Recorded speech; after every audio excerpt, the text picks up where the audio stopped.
Now, before video games were a multi-billion-pound industry, there were home computers like the Commodore 64 with games such as International Karate, Commando and Babble Bobble.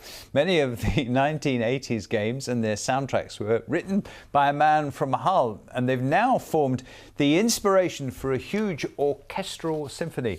Here's our arts correspondent, Anne-Marie Tasker. Taking you back to the 80s, the synthesized soundtrack to games for the Commodore 64 computer.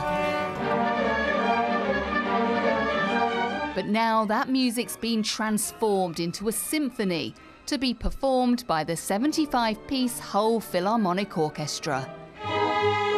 And much of this music was composed more than 30 years ago by a man from Hull. This is Commando high score. Originally, it sounded like this. Growing up in Hull, Rob Hubbard learnt to play the piano and joined his first band. Then he got into computers. I did a game, and the few people who saw it thought the game was rubbish. They thought the graphics were okay, but they thought the best thing about it was the music. So I thought, well, you know, maybe there's an opening where somebody can actually get the notes in the right place.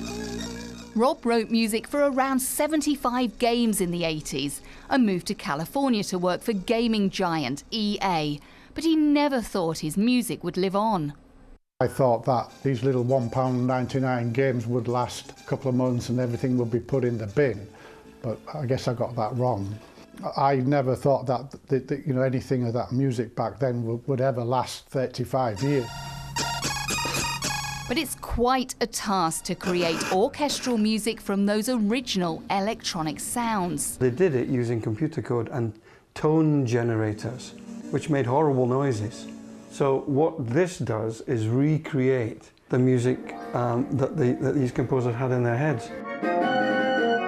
And turning that into 680 separate parts for the orchestra has been a 6-month job for Robin Tait and his computer.